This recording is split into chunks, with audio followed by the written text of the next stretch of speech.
Yang paling penting sekali, bila kita pergi nak beraya ni, kita kena ada suatu benda yang mana orang tengok kita mempersonakan. Ini Ustaz akan kongsi pada tuan-tuan semua, iaitu pada 5 bulan 4 ni jam 9 malam. Kita buat malam lah, itu kita buat siang kan.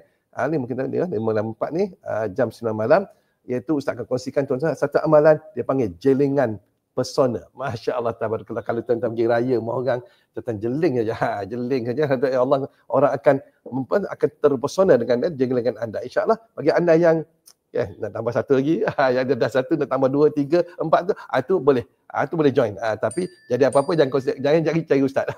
Okey, bagi anda yang tak ada jodoh, ini bagi paling bagus sekali. Wanita ke, perempuan, lelaki pun. Ya tuan-tuan, sekarang ni ramai orang yang datang jumpa Ustaz, umur 39, 40, 41, 42, kadang 45 pun datang jumpa Ustaz yang tak ada jodoh lagi. Biasa perempuan, lelaki tak apa, perempuan. Jadi amalan ni penting semua. Tak kira anda di usia berapa, kalau anda amal ni, insyaAllah jelingan anda memang mempersonalkan. Kalau nak amalan ni, insyaAllah kita jumpa pada 5.4 jam 9 malam dalam jelingan pesona. Assalamualaikum warahmatullahi wabarakatuh. Selamat Hari Raya Aidilfitri.